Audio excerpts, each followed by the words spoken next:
నమస్తే. This is Sourya. Welcome to our channel. ఈ రోజు మనతో పాటు పెద్దిరెడ్డి రవికిరణ్ గారు ఉన్నారు. బీజేపీ రాష్ట్ర అధికార ప్రతినిధి. వారితో మాట్లాడదాం. నమస్తే సార్. నమస్కారం సౌర్య గారు. మీకు రెడ్డి వ్యక్తులందరికీ నమస్కారం అండి. Thank you sir. సార్ అంటే మనం వైసీపీ పాలనలో ఉండేటప్పుడు రకరకాల విచిత్రమైన మరణాలు, విచిత్రమైన కేసెస్ ఇలా అంతా చాలా క్లమ్జీనెస్ లోన రాష్ట్ర ప్రజలకు కూడా అసలు పరిపాలన ఎలా జరుగుతుంది అనేది అర్థం కాని పరిస్థితుల్లో ఉన్నారు. మరి అట్లాంటి టైంనే ప్రజలు మరలా ఒక మంచి అవకాశాన్ని సద్వినియోగం చేసుకుని కూటమి ప్రభుత్వాన్ని గెలిపించుకున్నారు అనేది ఇప్పటి వరకు ఉన్న ఒక పిక్చర్. సో ఇప్పుడేంటంటే మరలా ఎన్నో రోజులు కాలేదు. దాదాపు మనకి ఇంక 1½ ఇయర్, 2 ఇయర్స్ దగ్గరలో ఉన్నాము కూటమి పరిపాలనలోని. సో మళ్ళా కల్తీ నెయ్యి అని చెప్పేసి, తర్వాత ఆలయానికి సంబంధించి బంగారు తాపడాల్లో సగం సగం దోచేశారని, ఇట్లా రకరకాల కేసెస్ అన్ని బయటకొస్తూ ఉన్నాయి. సో అవి ఎంక్వైరీస్ జరుగుతూ ఉన్నాయి. ఈలోపు మరి అంబటి రాంబాబు గారు విచిత్రమైన వ్యాఖ్యలు చేయడము, భూత పురాణాలు విప్పడము, సో ఇవన్నీ కూడా కూటమి కాస్త టైట్ చేస్తోంది అని అనుకోవచ్చు మన నాయకులకు సంబంధించి. సో ఇప్పుడేంటంటే ఫైనల్ గాను జగన్మోహన్ రెడ్డి గారు కూడా రంగంలోకి దిగి ఇన్ని రోజులు కూడా ఆయన కలుగులో ఉన్నారు. ఇప్పుడు మెల్లమెల్లగా మళ్ళీ ఆయన బయటకొచ్చే ప్రయత్నం చేస్తూ ఉన్నారు. పాదయాత్ర అలాగే ఇప్పుడు వర్కౌట్ అవ్వదు కాబట్టి మినీ పాదయాత్రని స్టార్ట్ చేస్తున్నారు ఆయన అని కూడా అంటూ ఉన్నారు. సో ఏంటి సార్ అంటే నిన్న జరిగిన పాదయాత్ర అంటే వాళ్ళేదో చేశారు. ఆ వాకింగ్ లోని ఒక వ్యక్తి మరణించారు అని చెప్పేసి వార్తలొచ్చినియి. ఒకరిద్దరు అనుకుంటాను. సో గతంలో సింగయ్య అనే వ్యక్తి కూడా ఆయన కారు టైర్ కింద పడడము, మృతి చెందడం, ఆయన పట్టించుకోకుండా వెళ్ళిపోయారు. అంబులెన్స్ కూడా దారి ఇవ్వలేదు. సో ఇలాంటివన్నీ కంప్లెయింట్స్ ఉన్నాయి ఆయన మీద. సో మీరేమంటారు సార్? అసలు ఏం జరుగుతుంది? ఇప్పుడు జగన్ గారి వ్యూహం ఏంటి? ఆయన ఏం చేయాలనుకుంటున్నారు? ఏమైనా అంటే ఎందుకంటే మీకు ప్రతిపక్షం కాబట్టి ప్రతిపక్షం అనొచ్చా? మీరు యాక్సెప్ట్ చేస్తారా? అంటే అపోజిషన్ పార్టీ అది ఒకటే ఉంది కదండి. అవును. అసెంబ్లీలో ప్రతిపక్షం కాకపోయినా రాజకీయాల్లో ప్రతిపక్షం. అవును. ఇప్పుడు ఒకటండి, జగన్మోహన్ రెడ్డి గారండి ఓకే తన ఓదార్పు యాత్రలు బాగా అలవాటు పడిపోయారు. గత 15 ఏళ్ల క్రితం నుంచి ఓదార్పు యాత్రలు, మంది మాగదులతో 100-200 కార్తో వెళ్ళి మీద పడిపోవటం, అది ఓదార్పు యాత్ర ఏంటో తెలియదు. ఆయన ముఖ్యమంత్రిగా అయినప్పుడు మళ్ళీ భిన్నమైన కోణం చూసాం. తెరచాటు చూసాం. తెరలు కట్టేసేవాడు. ఎక్కడికైనా తెరలు, నన్ను టచ్ మీ నాట్, నన్ను ముట్టుకోవద్దు అన్నట్టు ఎక్కడ పడితే అక్కడ తెరలు కట్టేవాడు. చెట్లు నరికేసేవాళ్ళు, షాప్స్ క్లోజ్ చేసేసేవాళ్ళు, స్కూల్స్ క్లోజ్ చేసేసేవాళ్ళు. ఇవన్నీ అయ్యాయి. అర్థం కాలేదు మనకి. ఇదేంటి ముఖ్యమంత్రులు మన రాష్ట్ర జీవితంలో, మన రాజకీయాలు వచ్చినప్పుడు ఎప్పుడు ఏ ముఖ్యమంత్రి తెరచాటు ముఖ్యమంత్రి ఎవరు చూడలేదు. ఏదో మహారాణిలాగా తెరచాటు వెళ్తారంటే అనుకున్నాను. ఈరోజు ప్రతిపక్షంలోకి వచ్చాకండి ఏ రకంగా తన కార్యకర్తలని, యువతని రెచ్చగొట్టేస్తూ రఫా నరికేస్తామని బ్యానర్లు పెడుతుంటే తప్పేంటి జరిగితే అంటే ఏంటి సార్? రక్త తిలకాలు దిద్దడము, రక్తంతో అభిషేకాలు భయం వేస్తుంది ఒక రకంగా అంటున్నారు ప్రజలు. అంటే మనం ఆధునిక యుగంలో ఉన్నామా, ఆటవిక యుగంలో ఉన్నామా అర్థం కావట్లేదండి. ఇప్పుడు నిన్న చూసాం, ఒక కుర్రవాడు కట్ చేసుకుని రక్త తిలకం తిడుతున్నాడు. నేను అడుగుతాను జగన్మోహన్ రెడ్డి గారిని, మీకు 2 కూతుళ్ళు ఉన్నారు కదా, మీ కూతుళ్ళకి అలాగే కట్ చేసుకొని తన ఫోటోకి, భారతిరెడ్డి గారి ఫోటోకి తిలకం పెట్టమని చెప్పగలరా తండ్రిగా? మీరు చెప్తారా? అలా చేస్తే పోనీ మీ అమ్మాయి చేసి మోడీ గారికి అనుకోండి, అది మీరు హర్షిస్తారా? ఒక తండ్రిగా మీరు హర్షిస్తారా? బాధపడరా? ఆవేదించకపోతే మీ తండ్రికి అది కషాయం అవుతారు. అటువంటి ప్రోత్సహిస్తామా మనం? మీరేమనాలి? వికృత క్రీడ. అభిమానం వేరు, పైశాచికం వేరు. అభిమానం ఉండటం వేరు, ఒక పైశాచిక కార్యక్రమాలు చేయటం వేరు. దాన్ని మీరు ఎందుకు తప్పట్లేదు? నిజంగా అంటే మనకు చట్టాలు ఉన్నాయి. బిఎన్ఎస్ చట్టం 115 and 117 ఉంది. ఎవరైనా సరే వాళ్ళకి కావాలని చెప్పి గాయాలు చేసుకుని చేస్తే సంవత్సరం పాటు జైలు శిక్ష. ఈరోజు రాష్ట్ర పోలీసులు వెంటనే సెక్షన్ ప్రకారం ఆ కుర్రవాడి మీద కేసు పెట్టాలి. అలాగే బైక్ నిన్న ఇద్దరు చనిపోయారు. రాంబాబు అని వాళ్ళ పార్టీ పంచాయతీ అధ్యక్షుడు, ఇంకొక కుర్రవాడు భార్గవ్. భార్గవ్కి మైనర్. అంత జనం వచ్చేసారా ఇప్పుడు ఆయన్ని చూడడానికి, జగన్ గారిని అభిమానులందరూ? అంటే ఇప్పుడు జనాలు వచ్చారా, జనాలు తోలుకొచ్చారా, ఏమైనా ఇచ్చారా, సారా ప్యాకెట్లు ఇచ్చారా, గంజాయి ప్యాకెట్లు ఇచ్చారా అని మనకు తెలియదు. అంటే ఆయన మాత్రం మోడస్ ఆపరండి గత 20 మాసాలు మనకు కనపడుతున్నాయండి. ఎప్పుడు పరామర్శకు కానీ, పరామర్శకు వచ్చితే బలప్రసిద్ధి సౌరి గారు, పరామర్శకు ఎందుకు వెళ్తాం చెప్పండి? ఒక ఇంట్లో చనిపోతే పరామర్శకు వెళ్తాం, ఆ విధంగా వెళ్ళి వాళ్ళ బాధతో షేర్ చేసుకుంటాం. అంతేగాని దారి పుల్లుత హడావి చేసి ముద్దులు పెట్టి చేసేది పరామర్శ అంటారా? దాన్ని ఏమంటారు చెప్పండి? ఆ చంటి పిల్లల్ని ఇస్తున్నారు కొంతమంది, వాళ్ళకన్నా బుద్ధి ఉండాలి. అవునవును. ఇంతమంది జనాలు చనిపోతున్నారే, సంవత్సరం పిల్లలు తీసుకొచ్చి ఇస్తున్నారే, అది కావాలని చేస్తారండి ఎవరన్నా? ఇదేనా ఆర్గనైజర్ గా చేస్తారని నాకు అనిపిస్తుంది. ఇది తల్లిదండ్రులు సంవత్సరం పిల్లలు తీసుకొచ్చేలాగా గుంపుల్లో పంపిస్తారా పిల్లల్ని? ఇది ఆర్గనైజర్ కావాలని చేయిస్తారనిపిస్తుంది. చనిపోతున్నారు. కనీసం అండి ఒక రాజకీయ నాయకుడిగా రకరకాల మంది ఊరేగింపులు జరుగుతాయి, కొన్ని ప్రమాదాలు కూడా జరుగుతాయి, నేను కాదను. కొన్ని కొన్ని ర్యాలీలో ప్రమాదాలు జరుగుతాయి.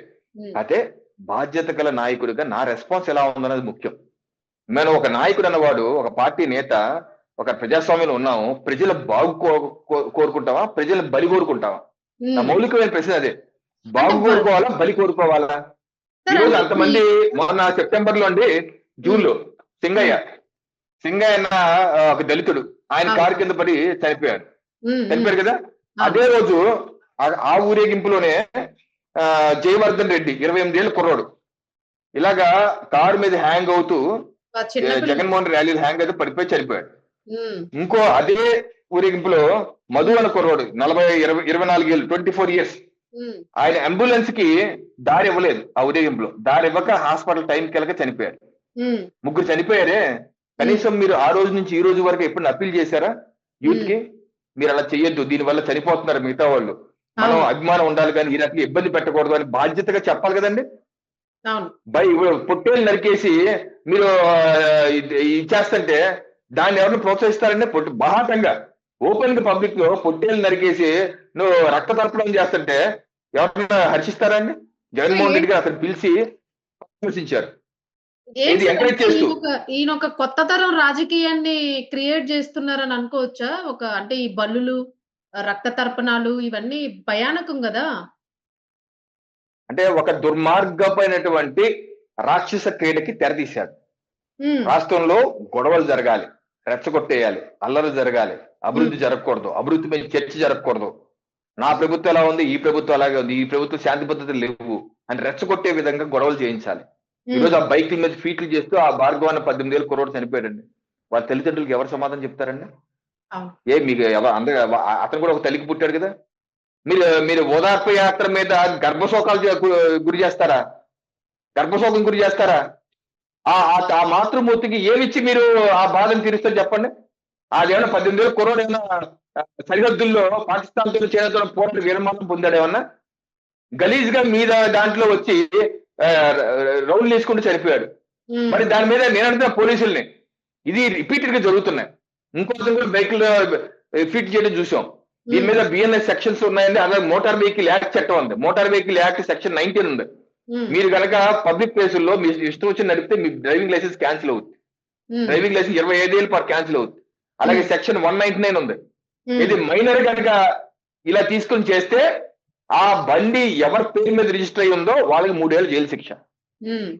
ఆ మైనర్ 25 ఏళ్ళ వరకు ఇంకోసారి డ్రైవింగ్ లైసెన్స్ అప్లై చేయలేడు. ఇటువంటి సెక్షన్స్ ఉన్నాయి. సెక్షన్ 121. ఇది నేను అడుగుతున్నా మీ ఛానల్ ద్వారా పోలీసులు కూడా, మీరు అది అమలు చేయవలసిందే. ఆ పిల్లలు మన పిల్లలు కాదా?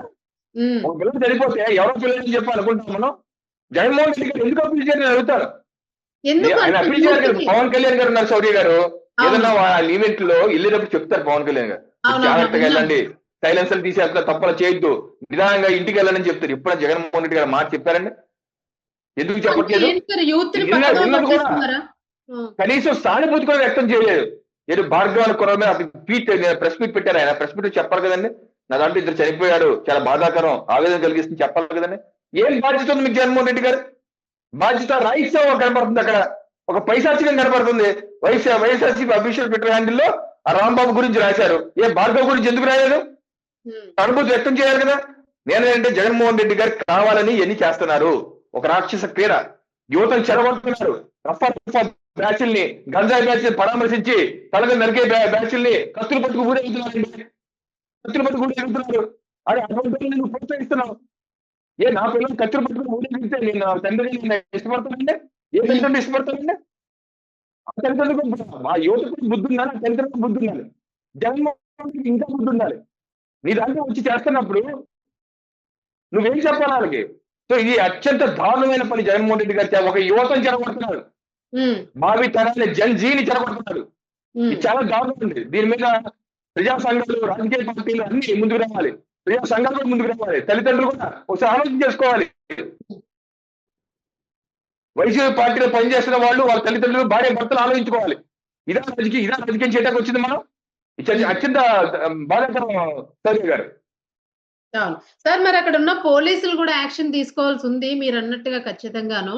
మరి పోలీసులు ఎందుకు యాక్షన్ తీసుకోవట్లేదు? ఎందుకు ఆగిపోతూ ఉన్నారు? అట్‌లీస్ట్ ఇప్పుడు అధికార ప్రభుత్వం అయినా గూడా ఇట్లాంటివి పాస్ చెయ్యాలి గదా! ఇప్పుడు చట్టాలు ఇలా చేస్తే ఇలా చేయాలి. ఎందుకంటే యువత పెడదారి పడుతోంది గదా! ఇప్పుడు ఆయన మాట విని పెడదారి పెడితే ఎవరు దీనికి బాధ్యులు? మీరు మీరు రాష్ట్రం పాడవుతుందండి. ఈ పోలీసులు కూడా హ్మ్. కక్షలు ఎందుకు పెట్టుకున్నారు? పూజ చేయటాక. మీరు ఇద్దరు ముగ్గురు లైసెన్సులు క్యాన్సిల్ చేయండి. ఎవరు నిన్న ఫోటోలు కనిపించాయి కదా, బైక్ పట్టుకుని గిరగర తిప్పుతున్నాడు. ఆ నెంబర్ కనపడుతుంది కదా, వెంటనే ఓనర్ కి ఫోన్ చేసి సమన్ చేసి రమ్మనమని అది కేసు పెట్టి లోపల పెట్టచ్చు. ఆ కుర్రలు వచ్చే ఇది 2, 3 బయటకు వచ్చాయనుకోండి, ఆటోమేటిక్ గా ఉంటాయి అన్ని. హ్మ్. అంటే ఎవరో ఏదో అనుకుంటారు, రాజకీయం చేస్తారు. రాజకీయం తర్వాత ముందు చట్టాలు బలంగా అమలు చేయాలి. చట్టాలు ఉంది ప్రజల యొక్క సంక్షేమం కోసం. హ్మ్. ఇటువంటి వికృత క్రీడలు చేస్తుంటే ప్రోత్సహించడానికి కాదు. అదేమో సర్కస్ అండి సౌదయ్య గారు? ఇప్పుడు సర్కస్ ఉంటది, వెళ్తాం, ఫీట్లు చేస్తారు. That is under approved. దానికి పర్మిషన్ ఉంటుంది అండర్ ఎక్స్పర్ట్ సూపర్విజన్. హ్మ్. ఇదే రోడ్ల మీద రోడ్డు మీద సర్కస్ చేయటాక నీతో పాటు 10 మందిని తీసుకుపోతావు నువ్వు. హ్మ్. నువ్వు పోతావు, నీతో పాటు 10 మందిని తీసుకుపోతావు. ఎవరు తీసుకుపోతారు? ఏం చేస్తారు పోలీసులు? తప్పనిసరిగా పోలీసులు మేల్కోవాలి, చట్టాలను బలంగా అమలు చేయాలి. హ్మ్. రైట్. Right sir. మీరన్నదైతే సీరియస్ గానే ఖచ్చితంగా మీరన్నట్టు బిఎన్ఎస్ అవి ఉన్నాయి గాబట్టి, మరి ఇటువంటి క్రీడలు చేసే వాళ్ళకి ఖచ్చితంగా చట్టం ఒకసారి చర్యలు తీసుకుంటే తప్ప, ఇప్పుడు ఎవరైతే ఇప్పుడు ఆయన కోసం గానియండి, అటువంటి వారు చెప్పిన మాటలకి గానియండి, రెచ్చిపోయి ఇలాంటి స్టంట్స్ చేస్తూ మరణిస్తూ ఉన్నారో, ఒకరిద్దరికి శిక్ష పడితే ఖచ్చితంగా ఇవి జరిగే అవకాశం ఉండదు.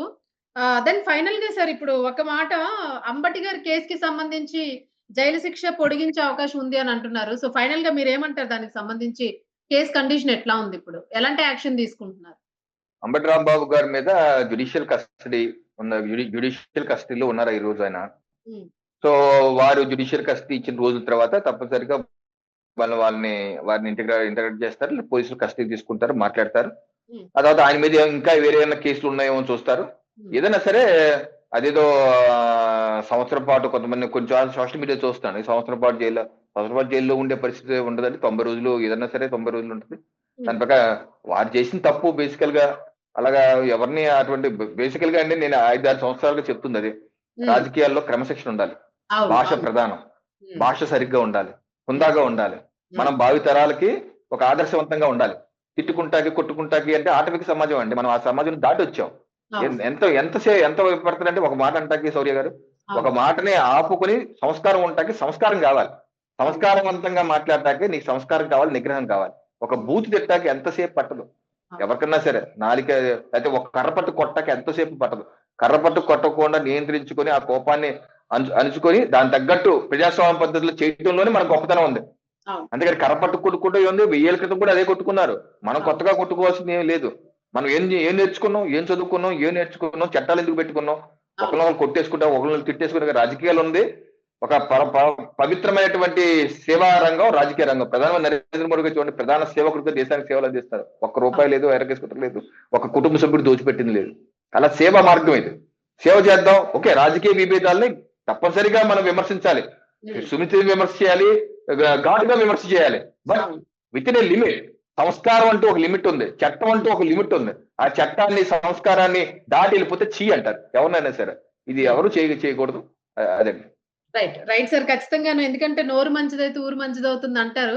ముఖ్యంగా ఆ నోరు మంచిదవ్వడం రాజకీయ అవును. నాయకులకు చాలా ఇంపార్టెంట్. లేదు అని అనుకుంటే ఆ ఊరే రివర్స్ అయ్యే ప్రమాదం ఉంటుంది. ఓటింగ్ అంతా కోల్పోయే ఛాన్స్ గూడా ఉంటుంది. ఈ రోజుల్లో ప్రజలేం తెలివి తక్కువ వాళ్ళు గాదు. చాలా విచక్షణతోని చాలా తెలివిగా ఓటు హక్కును వినియోగించుకుంటూ ఉన్నారు. సో మీరన్నట్టుగా రాజకీయ నాయకులు కాస్త జాగ్రత్తగా ఉండి ఆచితూచి ప్రజల్లో మాట్లాడడం గూడా చాలా మంచి పరిణామంగా మనం భావించాలి. Thank you sir. Thank you so much. ధన్యవాదాలు.